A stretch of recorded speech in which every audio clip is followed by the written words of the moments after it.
Okay so hello and welcome everyone. अब हम इस चैप्टर का दूसरा पार्ट देखेंगे। बहुत इंपॉर्टेंट चीज़ है, force on a current carrying wire. एक करंट कैरिंग वायर पे क्या फोर्स लगेगा ड्यू टू मैग्नेटिक फील्ड।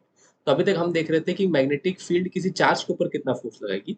अब हम देखेंगे कि वही मैग्नेटिक फील्ड किसी करंट कैरिंग वायर पे कितना फोर्स लगाएगी। सो आप इस सिचुएशन को ऐसे इमेजिन कर सकते हैं। आप इमेजिन करिए कि आपके पास एक वायर है जिसमें से कोई करंट आई जा रहा होगा। एंड यहाँ पर इस वायर की लेंथ भी इंपॉर्टेंट है कि वायर की लेंथ कितनी है। सो लेट्स से कि इस वायर की लेंथ एल है। सो अगर आपने किसी एक वायर को जिसमें करंट जा रहा है उसको किसी मैग्नेटिक फील्ड में रखा है जिसकी वैल्यू लेट्स से बी है, तो उस वायर के ऊपर फोर्स लगता है बेटा। और फोर्स कितना लगता है, that force is given by force is equal to I L cross B. So this is the formula by which we give that force.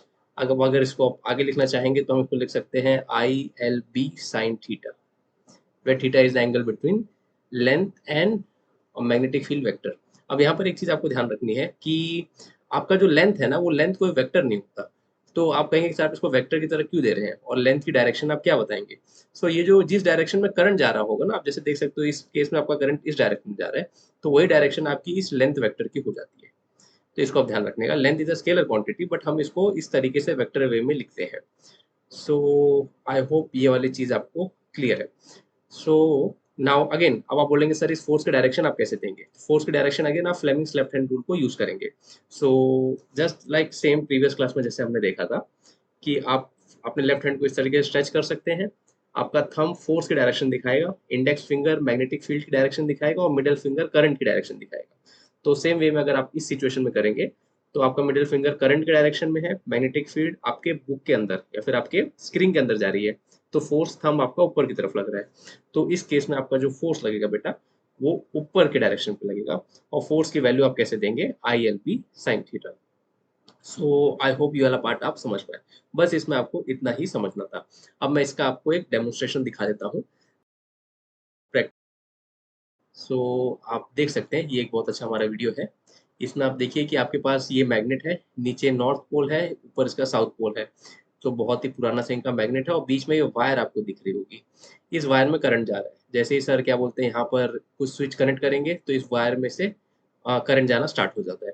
और जैसे करंट जाना स्टार्ट हो जाता है, because of this magnetic field which is acting on this wire, इस wire के ऊपर एक फोर्स लगेगा।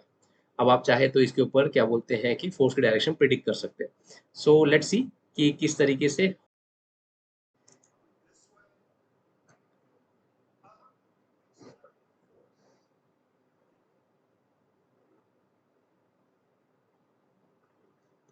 कुड यू सी, अगर आप देखेंगे कि तो इसमें क्या होगा कि फोर्स आपकी इस डायरेक्शन में लगी है, वो आपके क्या बोलते हैं मैग्नेट के अंदर घुस चुकी है इस डायरेक्शन में। सो अगर आप इसको लेफ्ट हैंड रूल से आगे, तो नॉर्थ पोल नीचे साउथ पोल ऊपर है, तो magnetic field north to south जाएगी। सो अगर आप अपने फिंगर्स को स्ट्रेच करेंगे लेफ्ट हैंड को, तो मैग्नेटिक फील्ड ऊपर की तरफ है। एंड करंट की डायरेक्शन, अब ये अंदर की तरफ गया तो करंट इसका लेफ्ट हैंड साइड पे जाता होगा, आपको थोड़ा सा इस डायरेक्शन में इसको रोटेट करना होगा। तो आप देख सकते हैं middle finger is in the right hand side, current is in the upward direction and मेरा थंब आपके स्क्रीन की तरफ आ रहा है और जो इस केस में इसके अंदर चल जाएगा। सो this is a force that will be acting on this wire.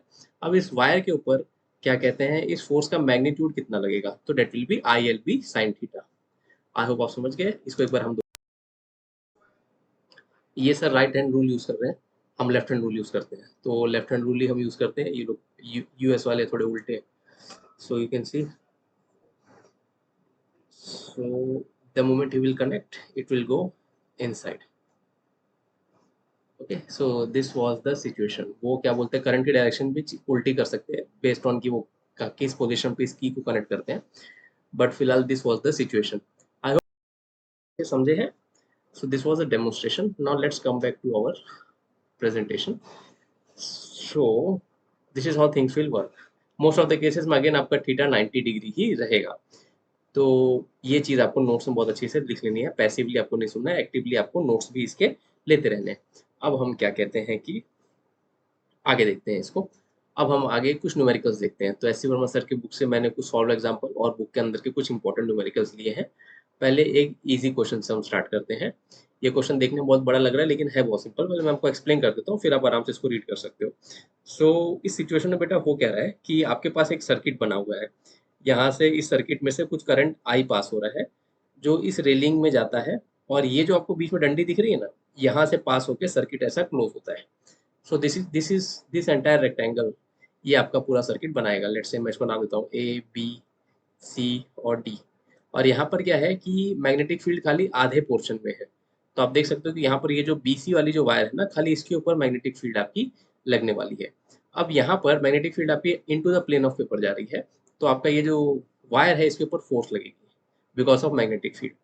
सो कितनी फोर्स लगेगी पहले हम वो निकाल लेते हैं। तो फोर्स का फॉर्मूला आपका कितना हो जाएगा, it will B ILB sine theta. यहाँ पर आप देख सकते हैं कि लेंथ वेक्टर और मैग्नेटिक फील्ड वेक्टर के बीच में एंगल आपका 90 डिग्री है, क्योंकि लेंथ वेक्टर आपका नीचे की तरफ जा रहा है और मैग्नेटिक फील्ड वेक्टर आपका इनटू द प्लेन जा रहा है। तो थ्री डायमेंशनली अगर आप देखेंगे इसको, इनटू द प्लेन अगर ऐसा जाएगा तो 90 डिग्री आपको बनाएगा। सो ये तो ये बात हो गई आपकी। सो अब हम देखते हैं अब आगे क्वेश्चन कहता है क्या है आपसे। क्वेश्चन आपसे ये कहता है कि ये जो रेलिंग्स है ना, ये जो ब्लैक कलर की आपको ये जो लाइंस दिख रही हैं दो, इन लाइंस के ऊपर फ्रिक्शन है।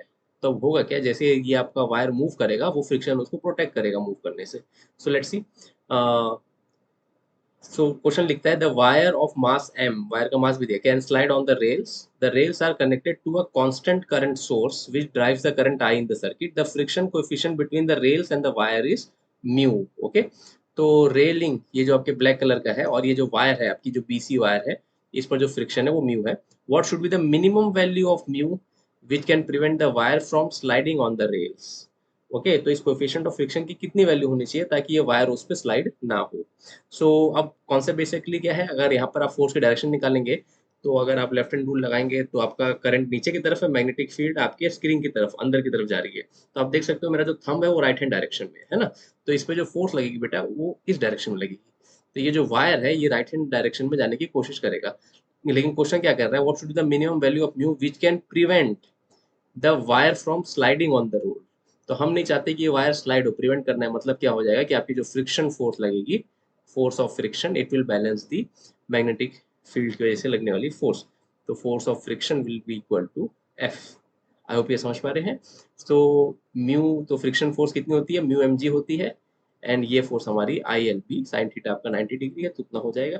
तो क्वेश्चन देख के डरना नहीं, आपको बस क्वेश्चन समझना है, बहुत इजी सा क्वेश्चन है, नीट लेवल पे आ सकता है। अब क्वेश्चन ने पूछा था what is the value of mu, पूछा था है ना, मिनिमम वैल्यू ऑफ म्यू। तो ये that should be the minimum value of mu. तो mu will be equal to ILB divide by mg। So I hope ये वाला चीज आप समझे। उसने वायर का हमें, जो वायर BC था हमारा, उसका उसने आपको मास भी दे के रखा हुआ था। So this was the case scenario. Now आगे कहता है question, describe the motion of the wire if the mu is half the value that is found in the previous part. अब म्यू की वैल्यू हाफ है। अब जिन लोगों को Newton laws of motion की बेसिक्स पता है, तो अब क्या हो जा रहा है, म्यू हाफ है, मतलब जो न्यू न्यू वाला म्यू होगा उसकी वैल्यू कितनी होगी, ILB mg बाय 2।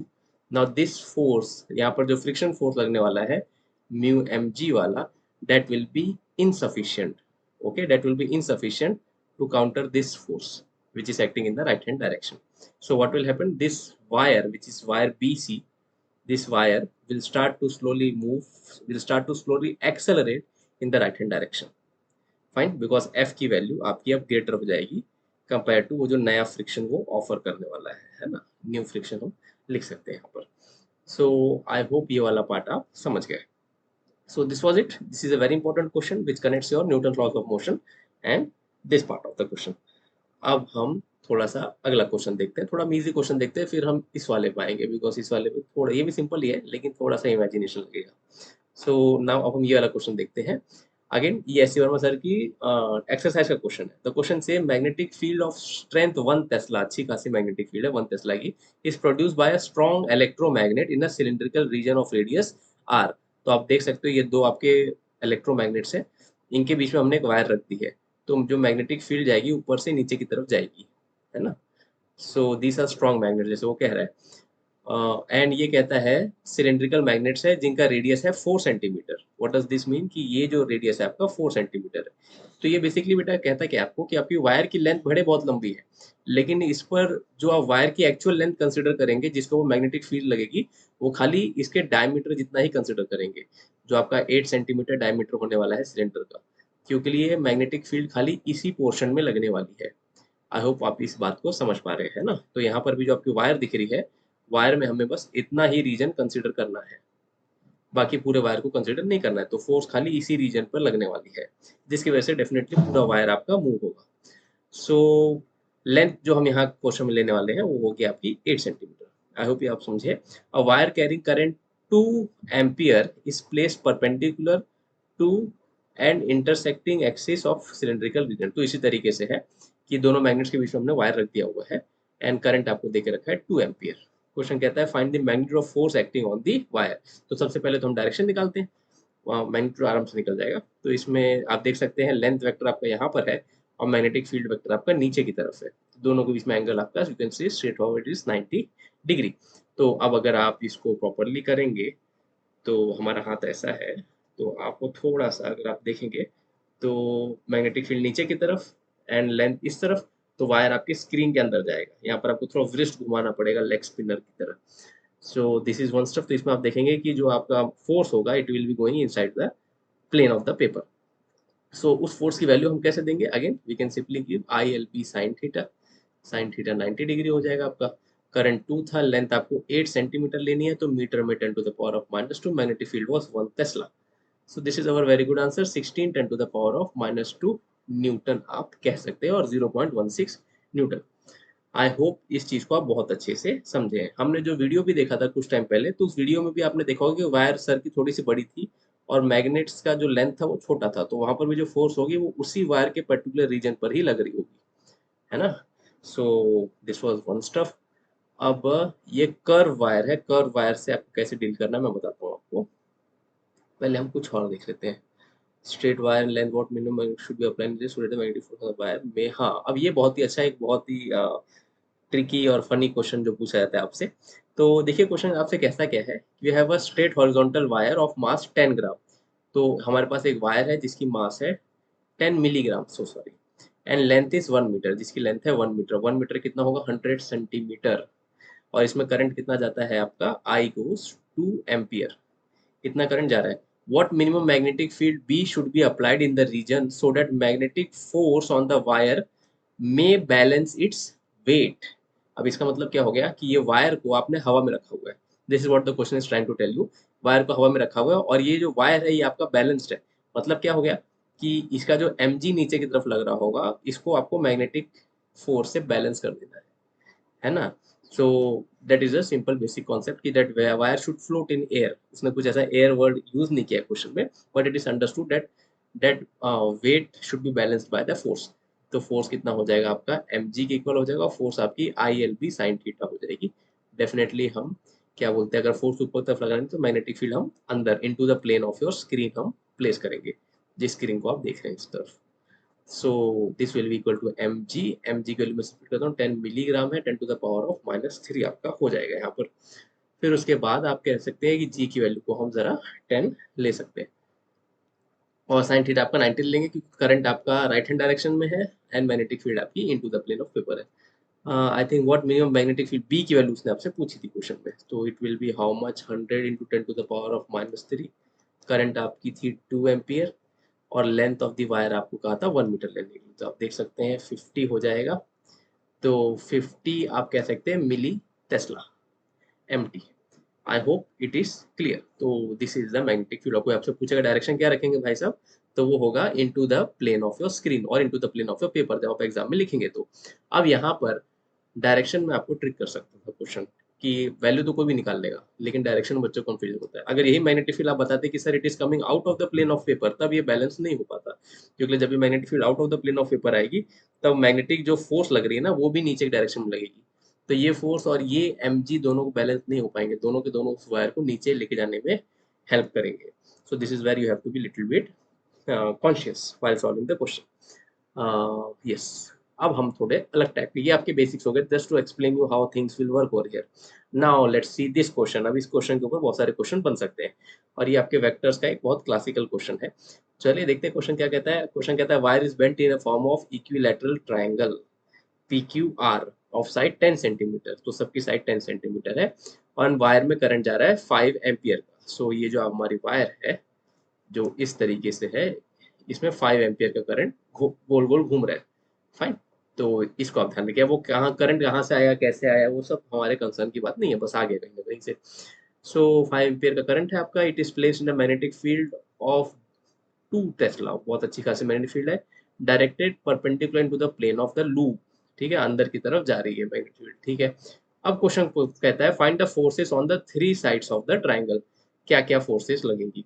अब इस क्वेश्चन को सॉल्व करने के लिए सबसे पहले आपको कैसे करना है, ये आपकी पूरी वायर है, इग्नोर दिस लिटिल पार्ट, ये आपका पूरी वायर है, इसमें आपको एक एक पार्ट करके इसको सॉल्व करना है। तो ये हमारा P है, ये हमारा Q है, ये हमारा R है।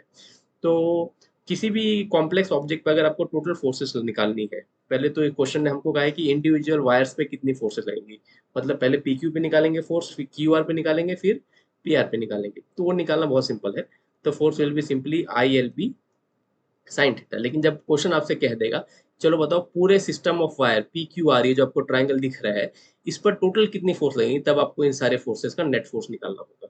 सो अगर आप देखेंगे इसको, तो फोर्स लगेगी ILB on PQ and the same force will be acting on RQ and PR also.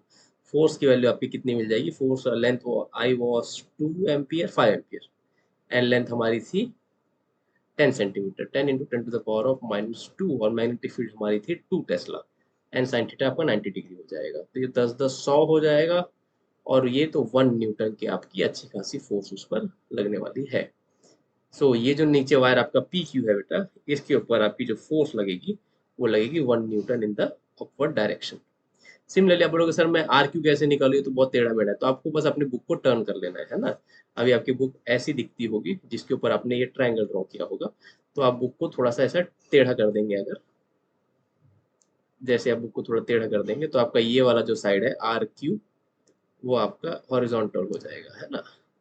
फिर टेढ़ा करने के बाद आप क्या बोलते हैं कि सेम जब करेंगे तो वो फोर्स इस डायरेक्शन में होगा, जब बुक दोबारा सीधा कर देंगे तो आपको मिलेगा कि फोर्स की डायरेक्शन RQ के ऊपर इस डायरेक्शन पे होगी। अगर आपको कंफ्यूजन होता है तो, या फिर लेफ्ट हैंड थंब रूल निकाल के आराम से लगा सकते हैं।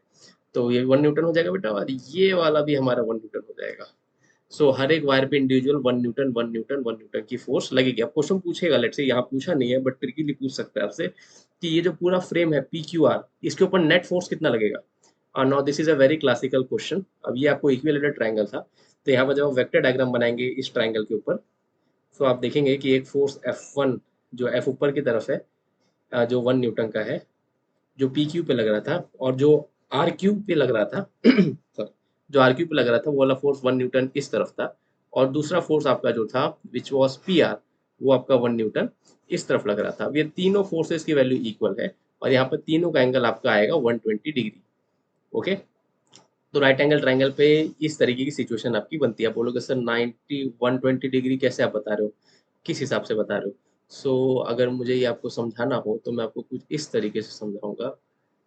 अ, जैसे कि आप देख सकते हैं, ये आपको लेकिन पता होना चाहिए basically, because this is very important. अब ये ट्रायंगल आपका है, इक्वल ट्रायंगल है, तो सारे एंगल आपके क्या बोलते हैं 60 डिग्री के हो जाएंगे। अगर मैं यहाँ से एक परपेंडिकुलर ड्रॉ कर दूँ, तो होगा क्या, ये 90 डिग्री आपका हो जाएगा, और ये वाला एंगल तो आपका 60 था, तो बचा हुआ एंगल कितना हो जाएगा आपका 30 हो जाएगा, है ना।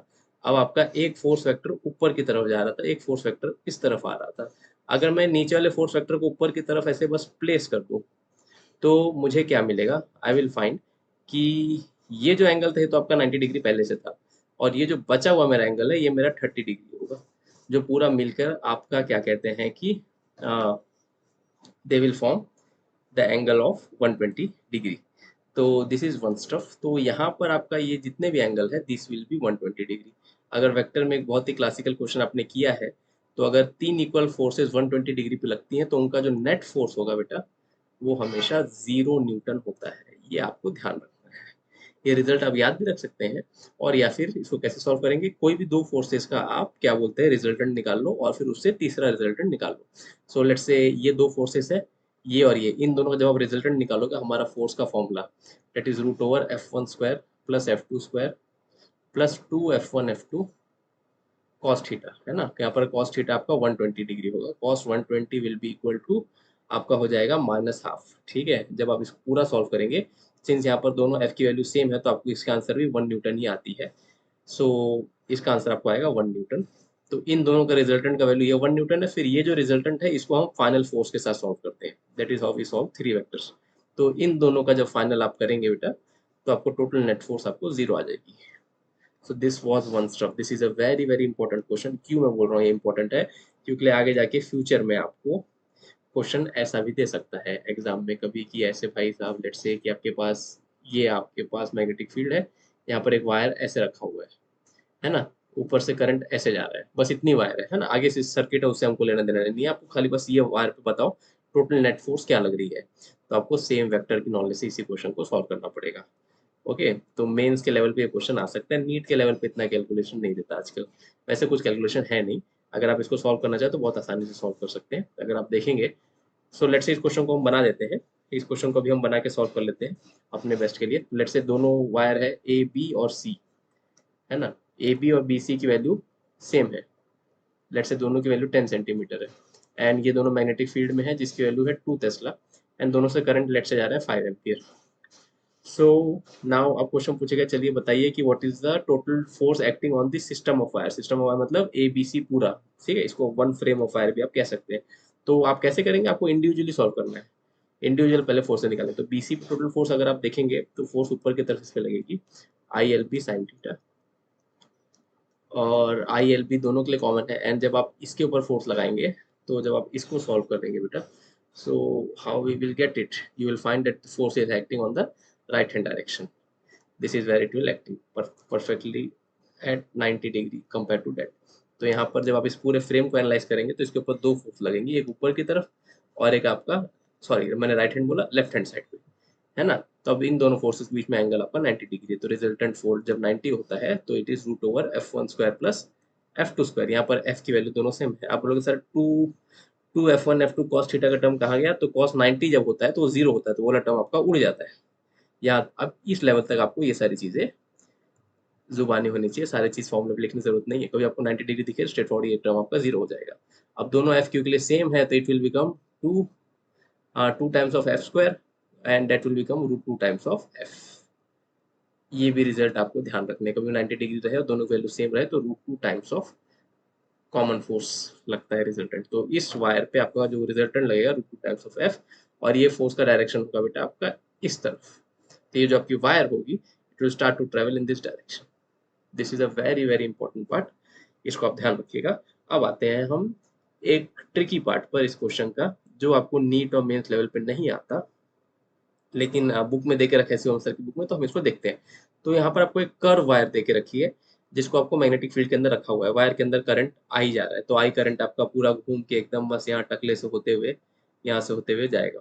सो ये जो आपका आई करंट है इसको हमने मैग्नेटिक फील्ड में रखा हुआ है इस पूरे वायर को, जिसकी वैल्यू बी है। तो क्वेश्चन कहता है find the magnetic force on the wire if the current is आई।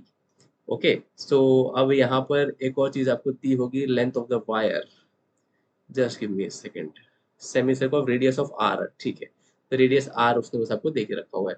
तो इस केस में आप कैसे करेंगे, अगेन आप इस वायर को डिवाइड कर सकते हैं यहाँ से यहाँ तक। तो नीचे से लेके ऊपर तक अगर आप वायर पे फोर्स लगाएंगे और ऊपर से लेके यहाँ तक लगाएंगे तो ये आपका एक सेक्शन हो गया। लेट्स से हम इस सेक्शन को ए बी कह देते हैं, फिर एक सी डी कह देते हैं, और एक बी डी आपका आपका कर्व वाला सेक्शन हो जाएगा। अब ए भी हमारा क्या बोलते हैं फील्ड के अंदर ही, आप चाहे तो इसको ड्रॉ कर सकते हैं, थोड़ा एक्स्ट्रा मैग्नेटिक फील्ड यहाँ पर।